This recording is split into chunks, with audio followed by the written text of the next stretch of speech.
reconocer a Enrique Nuere su presencia. Como digo, es un placer presentarle, porque además yo ya no sé cuántos años hace que nos conocemos. Yo creo que prácticamente coincidió con mi llegada aquí a Granada.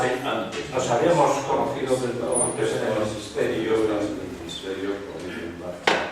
Toda la fotografía del Ministerio con aquellos aparatos monstruosos. Pero bueno, yo creo que Enrique Nuere es persona conocida por casi todos los que trabajamos en el campo de la restauración, de los estudios de arquitectura islámica o mudéjar para algunos, etc. Pero quizá para quienes no lo conozcan, Enrique es arquitecto que se dio a conocer en este mundo pues a través de un libro que fue el resultado de una investigación a la cual llegó por una serie de vicisitudes, que fue en cierto modo un bombazo para todos los que habíamos tenido algún contacto con el mundo de la carpintería, porque de repente parece que descifró algo que era absolutamente críptico, que era el manuscrito de Diego López de Arenas, que había sido estudiado por otros investigadores, pero no por una persona que tenía algo mucho del mundo práctico, es decir, que es medio carpintero, por no decir es carpintero entero. Tiene hasta su taller de carpintería en una de sus casas de San Rafael. La publicación fue la carpintería, ¿cómo se llama? La carpintería de los blancos, la lectura dibujada del manuscrito de Diego López de Arenas. Bueno, después de eso ha desarrollado una amplísima labor de investigación y de restauración de armaduras, ha publicado nuevos libros, artículos también importantes por ejemplo, en Madrid, en Teilungen, una prestigiosa revista científica. Y eso, lógicamente, le ha acarreado pues, que se le han concedido numerosos premios, entre otros uno se lo dio el Ministerio de Cultura por ese primer libro publicado. Y yo recomiendo, aunque ese libro está totalmente agotado, es una rareza de libro. No se va a poder editar. Y no se va a volver a editar porque tiene muchos errores, tiene mucho desconocimiento. Pero hizo una reedición, por decirlo de alguna manera, además novelada con la fina ironía que le suele caracterizar y que yo lo recomiendo, no solo por lo mucho que tiene de científico, sino por lo divertido, por cómo de una manera jovial y entretenida pues introduce a todo lo que era el mundo de la carpintería. Y bueno, pues lógicamente tengo que decir que somos compañeros de la Academia de San Fernando y yo le pedí que participara en el proyecto y que bueno, pues estudiara de alguna manera las carpinterías de los edificios sabies y bueno, de eso nos va a hablar. Muchas gracias. Bueno, eso era al principio lo que dice el título de mi charla, pero aquí estoy viendo que lo he cambiado. Lo he cambiado precisamente por culpa de Antonio. Tuvimos una conversación pues, de las muchas que tenemos antes de entrar en las sesiones de la academia, que es cuando se divierte uno, porque luego los demás se llevan el rollo. Y la verdad es que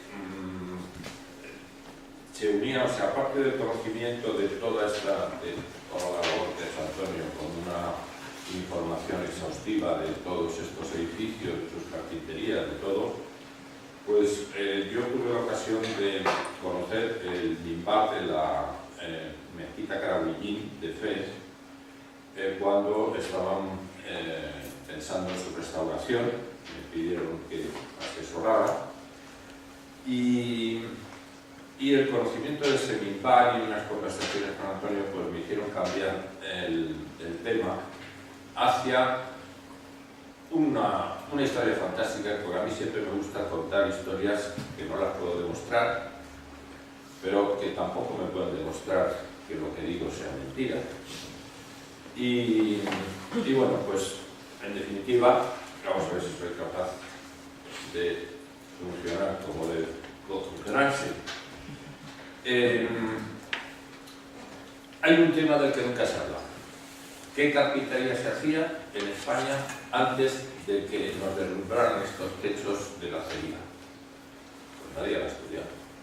Pero nadie, vamos, siempre se exagera un poco, porque hay que exagerar. Gómez Moreno ha hecho algo de la carpintería mozárabe, pero Gómez Moreno tenía una especial predilección por lo árabe, porque su carácter granadino pues le hacía, pues, en ese sentido yo creo que árabe, ¿no? Y bueno, pues no, o sea, siempre salía esto es mozárabe, esto viene de los árabes. Luego en un momento determinado dicen, no, esto lo traen los almohanes. Torres Balbás, que también lo tuve de profesor en la escuela, pues decía, ¿cómo rudos pastores del Atlas pueden hacer esto? Le chocaba mucho, ¿no? Es decir, esto me extraña, ¿no? Y el problema es que, claro, como los historiadores no se han ocupado de estos temas, no se pueden encontrar argumentos, documentos o tal. Todo lo más, pues imágenes donde vemos que los edificios visigodos tenían tejados,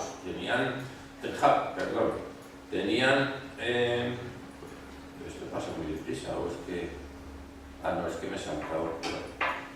No, es que se salta uno. Bueno, tenían edificios con cubiertas inclinadas. En esas cubiertas inclinadas, si nos fijamos, vemos, bueno, se ve muy borroso, pero eso se ve que es una techumbre hecha con palos de madera. Es decir, que lo mismo que el arco de herradura, que también estuvo en discusión si era árabe o si era visigodo, ya llegó al convencimiento de que efectivamente el arco de herradura era visigodo. Y, en definitiva, que en España había la costumbre desde los romanos, o probablemente incluso desde antes, de a las casas ponerle su tejado, porque aquí llueve, como ayer pudimos comprobar, y el agua hay que echarla rápidamente fuera del edificio. Cosa que, por ejemplo, en los países musulmanes, en Marruecos concretamente, pues no es habitual poner cubiertas de estas de carpintería con faldones inclinados. Pero no solo en Marruecos, en toda la costa norte de África, pues podemos llegar hasta Egipto y no encontraremos tejados. Y si seguimos por todo Oriente Medio, pues sí, en Siria, pues sí, empieza a haber ahí tejados, pero están hechos con la técnica del cuchillo triangular romano, porque ahí los romanos también estuvieron y, pues, por ejemplo, la gran mezquita de los omeyas, pues tiene sus cuchillos triangulados y tiene una magnífica cubierta, la de Al-Aqsa también. Hay una iglesia de Nuestra Señora de Belén en Jerusalén también, que tiene también su cubierta con cuchillos triangulados. En el Sinaí hay otra iglesia también con un cuchillo triangulado muy claramente romano. Es decir, que algo de tejados existe, excepcionalmente, pero existe, pero siempre con una técnica completamente diferente de la de nuestra carpintería histórica, que es la de pares. Pares inclinados como quien hace una choza, y cuando ya en las luces son un poco más grandes, pues con un nudillo que ayuda a la flexión de esos pares. ¿Quiénes eran los carpinteros que lo hacían? Pues en territorio cristiano, carpinteros cristianos. En territorio islámico, pues carpinteros cristianos, es decir, mozárabes. ¿Eso lo estaban aprendiendo de los árabes que acaban de llegar? No. O sea, seguían haciendo lo que sabían hacer. Pero no eran los únicos.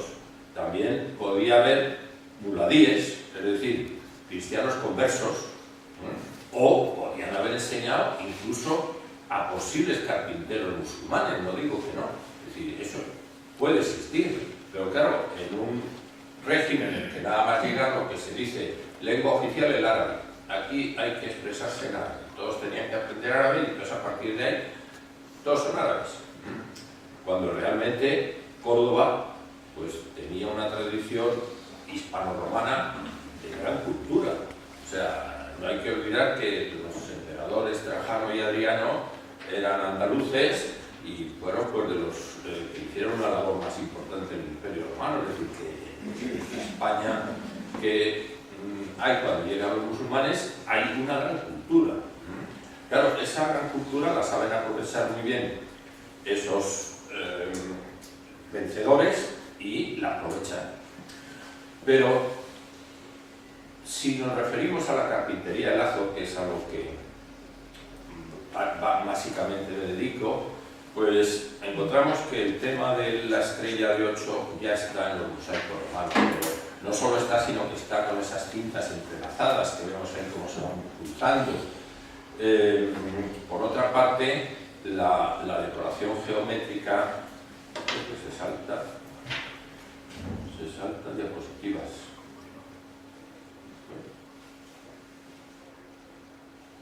Bueno, la decoración geométrica ya estaba también en los normandos, es decir, que los celtas del noroeste español, de la península, pues tienen una cultura atlántica en la que también esos labores de geometría y de cintas entrelazadas también están en vikingo, con lo cual pues nos encontramos con que esto es un motivo que pudo estar asumido desde muy pronto.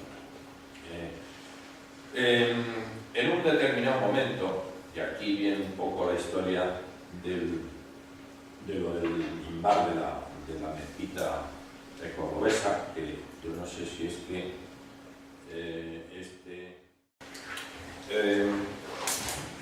¿quiénes fueron esos carpinteros? Pues lógicamente los que de Toledo pues irían a Córdoba en el momento en que empieza a funcionar todo el nuevo sistema. Córdoba se convierte en probablemente la capital más importante de Europa. Indudablemente todos los carpinteros que hubieran en Toledo irían como locos a Córdoba a ver qué trabajo encontraban. Y en Córdoba, en la zona del Migral, he visto que existe esta celosía.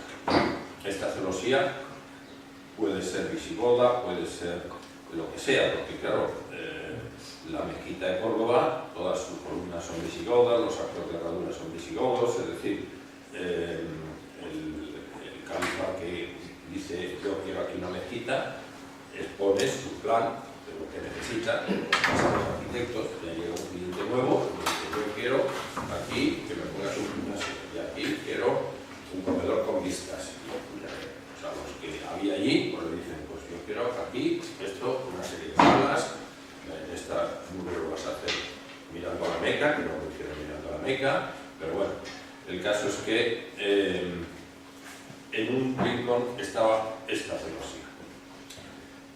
Pudo ser la que inspiró a los carpinteros que construyeron estos dos mimbares, porque en un momento determinado el califa decide que va a regalar esos mimbares a Fez y a Marrakech.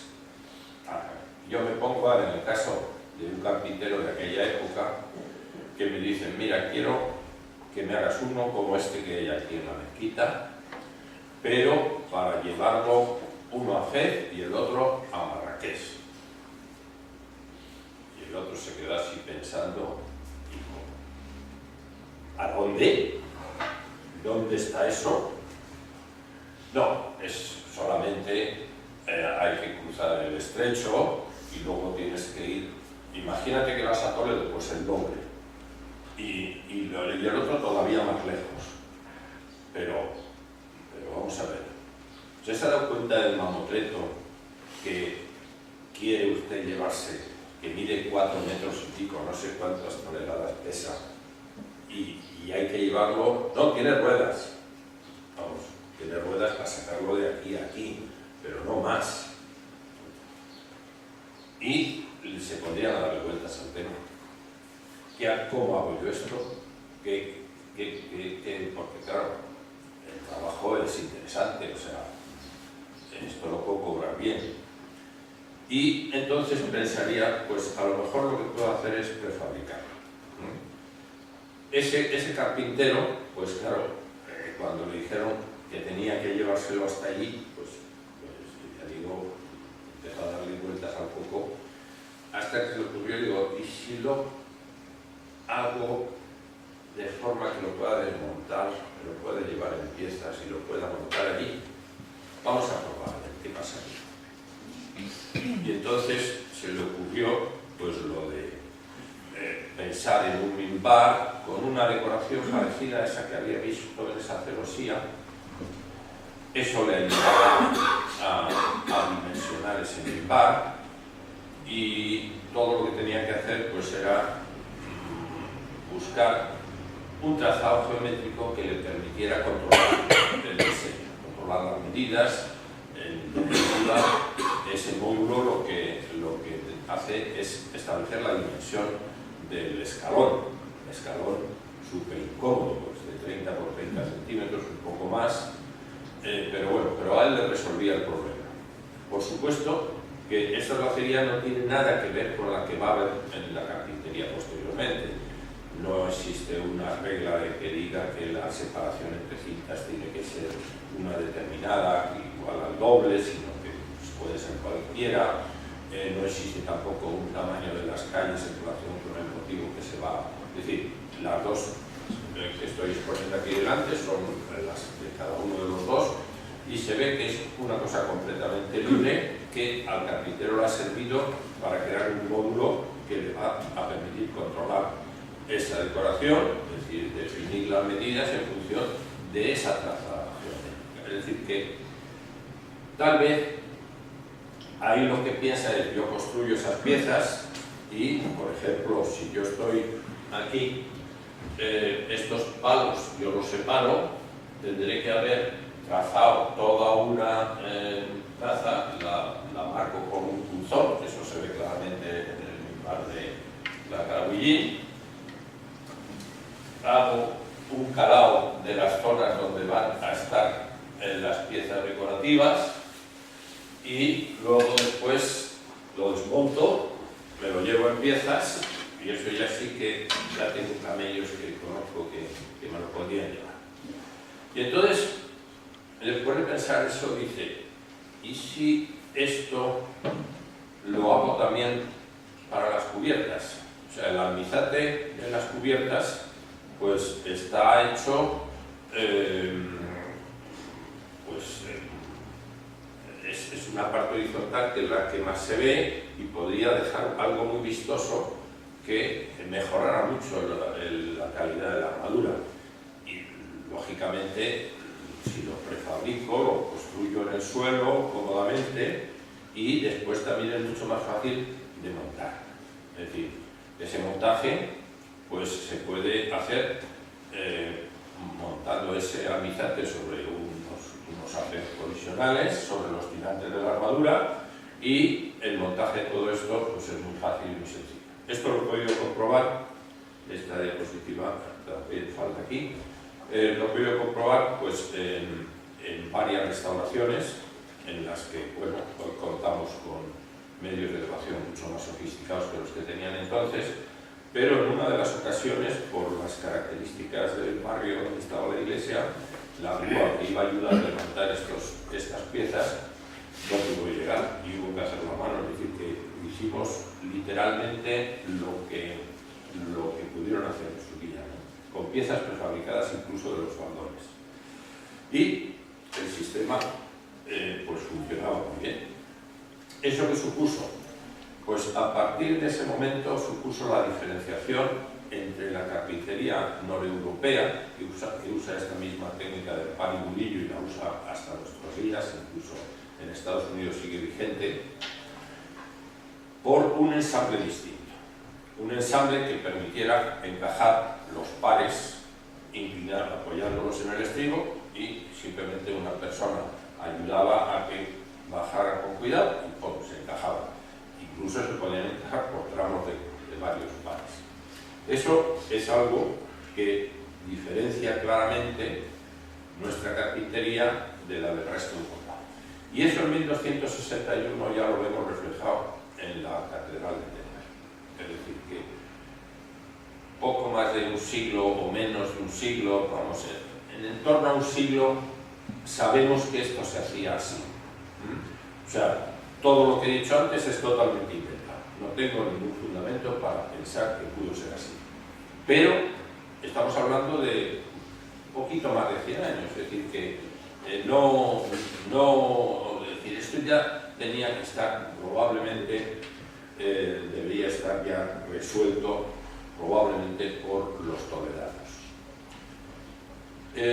Y ahora viene la comparación de cómo ha evolucionado la carpintería castellana y cómo la marroquí, puesto que ya estos edificios alíes son del siglo XVI, entonces ya vemos que no es mucha la diferencia del tiempo, pero sí vemos que hay cuestiones que marcan la diferencia. En primer lugar, el mozárabe. El mozárabe, que claramente nos viene de Oriente, pues aquí los carpinteros lo convierten en un mozárabe de madera. Aquí Muhammad V, cuando hace su Palacio de los Leones, probablemente quiere darle las narices a Pedro I, dice, mira, tú sigues ahí con tus armaduras esas de lazo de tu palacio sevillano, pero yo voy a hacer aquí una cosa que te vas a flipar. Y efectivamente, todo el patio de los Leones es un alarde de mozárabe hecho de yeso. Claro, el carpintero, cuando ve que viene la competencia, dice, no, esto lo hago yo en madera. Yo me lo hago mis piedecitas de madera y tal, con esto yo resuelvo el problema. Y eso pues se lo pasa también a los carpinteros marroquíes, que también lo hacen en madera. Pero claro, en Marruecos el yeso sigue siendo un material que se domina y que se controla muy bien. Y entonces pues, se hacen incluso salas enteras con mozárabe de yeso, los arcos con sus mozárabes, bueno, o sea, el yeso predomina, es algo que claramente lo controlan mucho mejor. Esto es lo que la sala de cerrajes de la Alhambra, pues que probablemente los carpinteros, oye, que como se ponga esto de moda, nos quedamos sin trabajo. Que esto hay que buscar un sustituto de madera. Pero da la casualidad que también cuando surge este problema del envío de los mimbares, hay que rehacer la mezquita, la cuturilla. Pudieron pensar en la posibilidad de prefabricarla o de llevarse elementos prefabricados que les ayudaran, no lo sé. Pero lo que sí es cierto es que cuando esto se sigue haciendo en Marruecos, se van introduciendo cambios que la van haciendo diferente de la castellana. Por ejemplo, el tirante lo disponen los marroquíes en concordancia con los pares, cuando en España no se ha hecho nunca. O sea, en España el tirante se coloca a la distancia del lado del octógono inscribible en el rectángulo que hay que cubrir. ¿Por qué? Pues porque también hay que atirantar el testero del fondo, y entonces el lado del octógono nos da la misma distancia para todos los tirantes, es decir, la misma resistencia tanto en los estribos del testero como en los estribos de los laterales. Eso, bueno, puedes decir, ya, pero es que esto todavía queda más bonito. Bueno, vale, pero es que no es solo eso, es que los testeros se olvidan de que el empuje del testero es el mismo y no ponen cuadrales. Bueno, ¿Qué demuestra eso? Pues que ya el criterio técnico-estructural se ha perdido. No lo está haciendo alguien que le preocupa la resistencia y la estabilidad de la armadura que está construyendo, sino que lo que le preocupa es la estética. Y cuando las luces son más grandes y dice, vamos a poner cuadrados por si acaso, pues los pone pequeñitos para que no estorben a la vista de la labor tan bonita que han hecho. ¿Qué sentido tiene eso?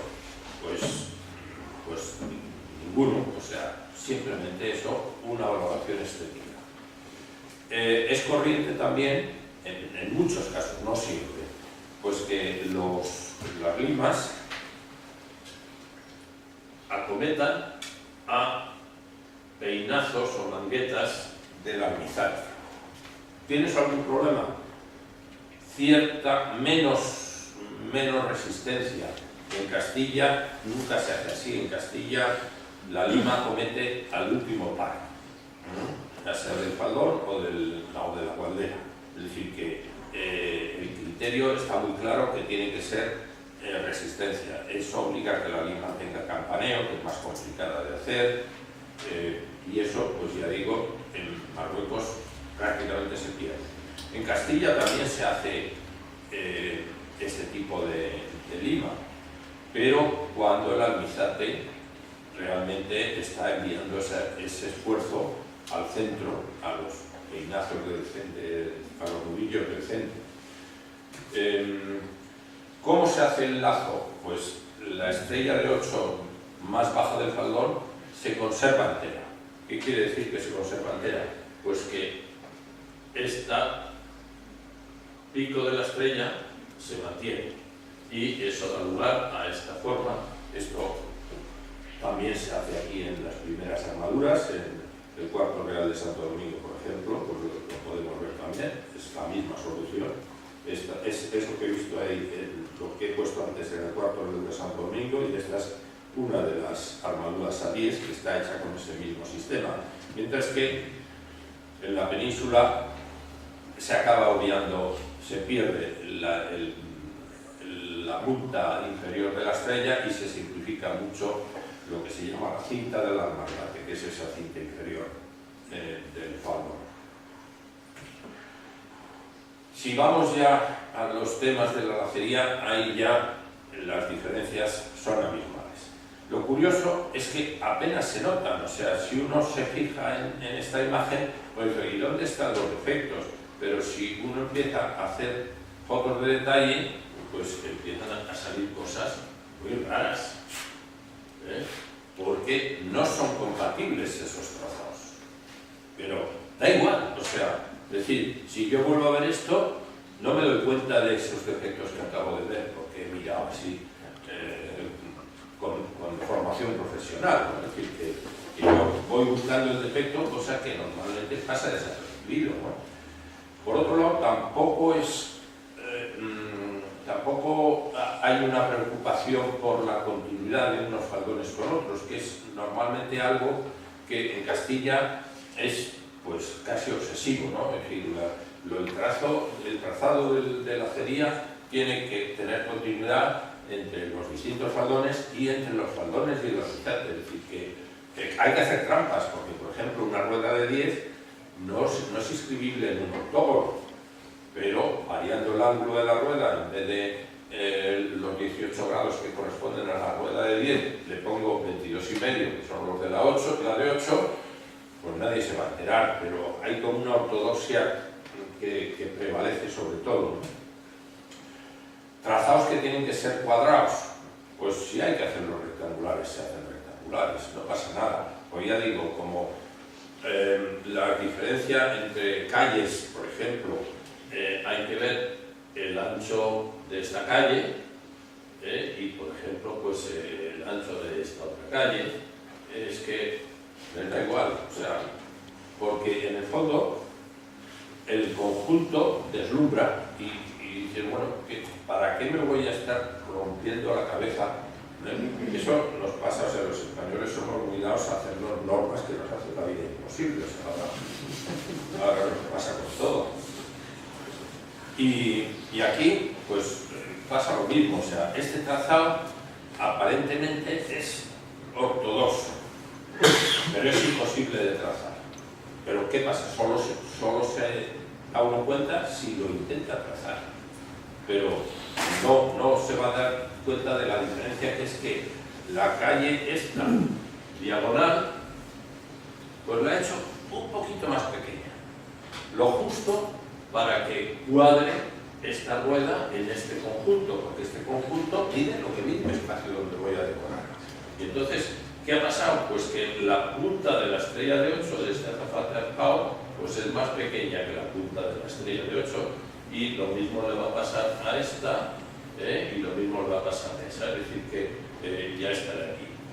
Pero ¿quién se fija en esos detalles? O sea, que es un poco tener un sentido común que en Castilla se pierde. Por ejemplo, si hay que hacer esta rueda de 10, que nunca tendrá brazos perpendiculares, pues en el faldón inferior, en el borde del faldón, pues hay que hacer esa especie de chapuza de poder poner tal. Bueno, pues esto, por ejemplo, en una de las madrajas, se ve este lazo de 10, está perfectamente alineado con los bordes verticales y está perfectamente alineado con el borde perpendicular. ¿Qué han hecho? Meter unas ruedas de 8, entre medias, y decir, en estos laterales, pues vemos aquí como hay unas ruedas de 8, las ruedas de 10, ahí tienen un azafate que se alarga y es zarpado.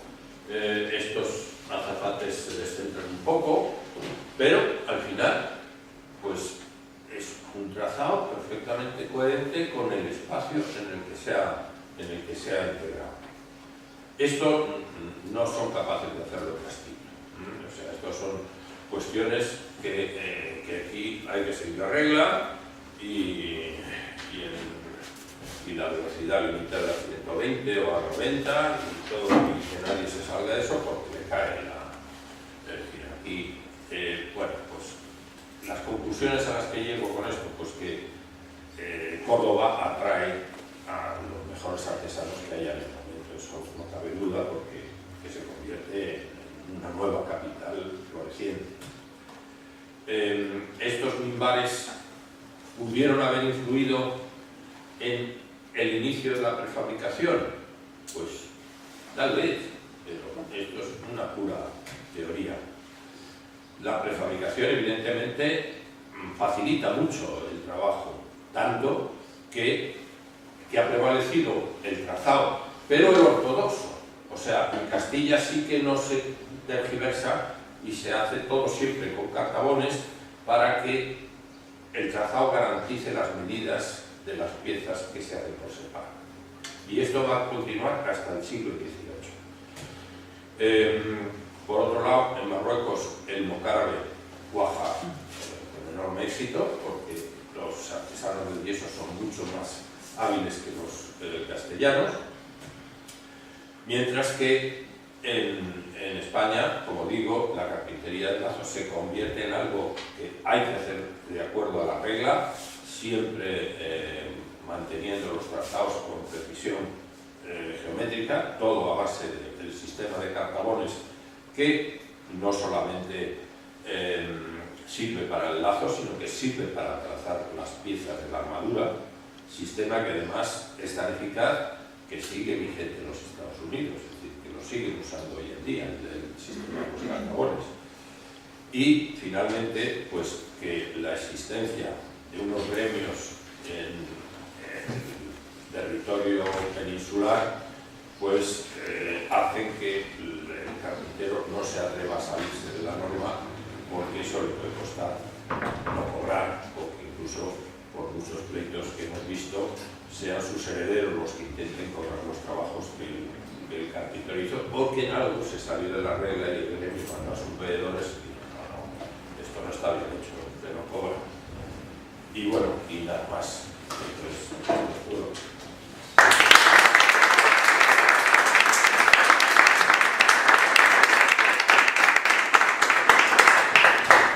no es el número pi, es de la letra.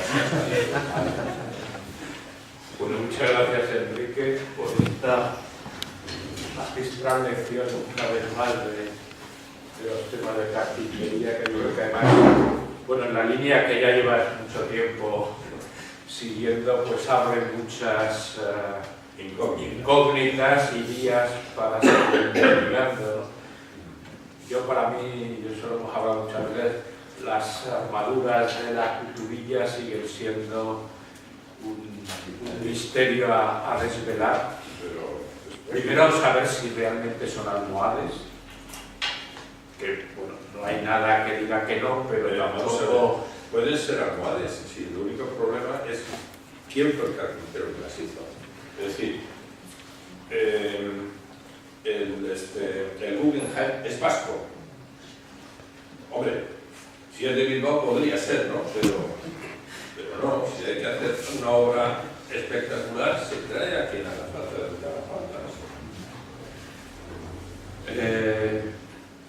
Pero vamos, yo creo que las cosas que has apuntado, quizás yo añadiría que quizá en esa línea haya que contemplar la idea de que, por ejemplo, en las naves, por ejemplo, de las mezquitas, es decir, en los espacios rectangulares en época saharí, se siguen usando armaduras apeinazadas, Sí. pero sin embargo en las cubas, es decir, donde en lo castellano generalmente se va a labores de lazo complejas, etc., en Marruecos se va a los taugeles, donde es más fácil acceder a las soluciones, digamos, chapuzas, porque ya no es un problema solamente visual, hay un problema estructural donde si no siguen las reglas tienen muchos más problemas con los peinazos, ¿no? Y yo creo que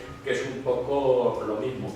Por eso digo que cuando yo hice la primera hipótesis del pabellón occidental del Badi, la hice con armadura, y hoy estoy cada vez más convencido que no, que el Badi debían ser todo taugeles.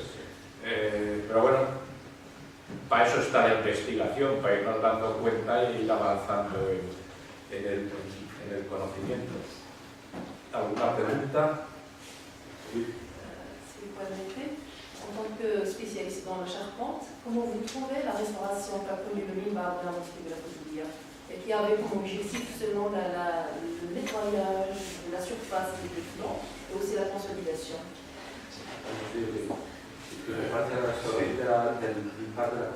Sí, no he podido ver el Mimbar restaurado.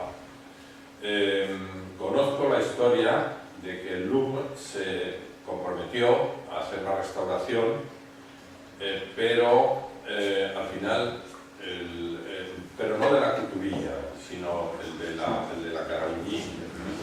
Y luego después resultó que no se podía sacar el Mimbar desde la Koutoubia.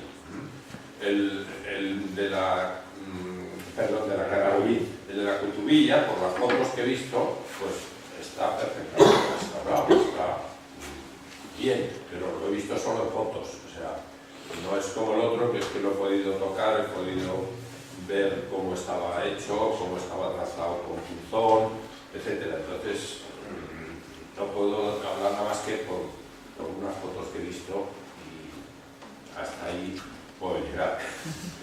Pero vamos, el aspecto es perfecto.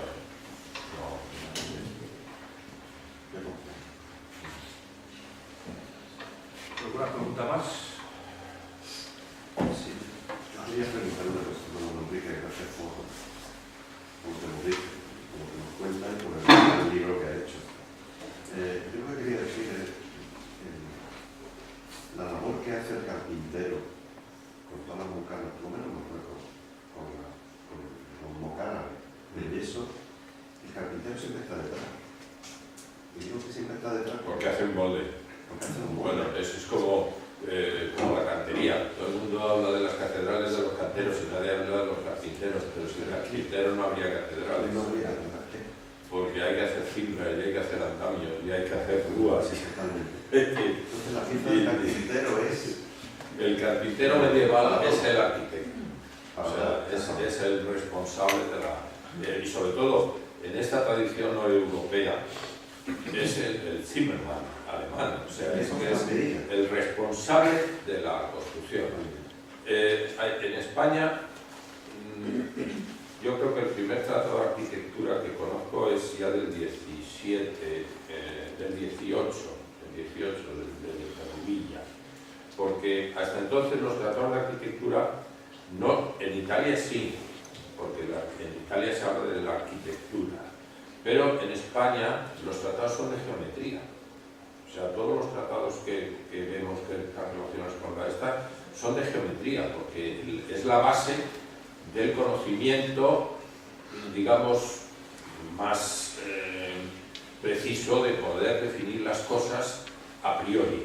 Es decir, la ventaja del sistema de los cartabones es que el carpintero, con una simple plantilla, puede determinar la longitud de las piezas sin necesidad de hacer dibujos. Es decir, digamos que quiere hacer una armadura de lazo muy complicada. Ese dibujo se hace también mediante el uso de los cartabones, siguiendo unas determinadas reglas.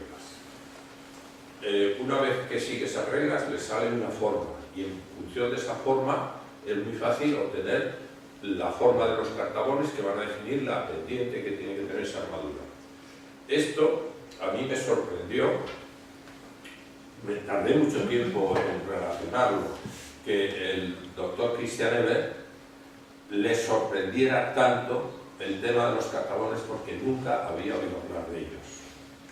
Lo que quiere decir que en Marruecos no era algo habitual, no se usaba. ¿Por qué no se usaba?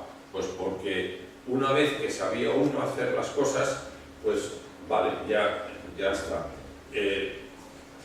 Es más, digamos que el tema de la geometría es mucho más fácil hacerla sabiéndose uno de la regla, porque los espacios nunca están a las medidas de lo que uno quiere hacer. Y ajustarlo a las medidas siempre se puede, por procedimientos geométricos, pero hay que saberlo. Entonces, un tratado de geometría son densos los que hay el problema, por ejemplo, de López de Arenas, que no se entendiera, es primero porque López de Arenas era un chapucero, era pues bastante ignorante, hay cosas que no las sabe hacer, o sea, la montea de la armadura de 5 paños no la sabe hacer, lo intenta en el manuscrito 2 veces y la segunda pone un no y no sigue, y en el libro impreso pasa por alto, pues se dice, y la montea del 5 paños se hace igual que la del de 3, mentira, o sea, simplemente era un trepa de la época, que consiguió ser alcalde de Arife, pues qué más vamos a decir. Era como si hubiera tenido una beca.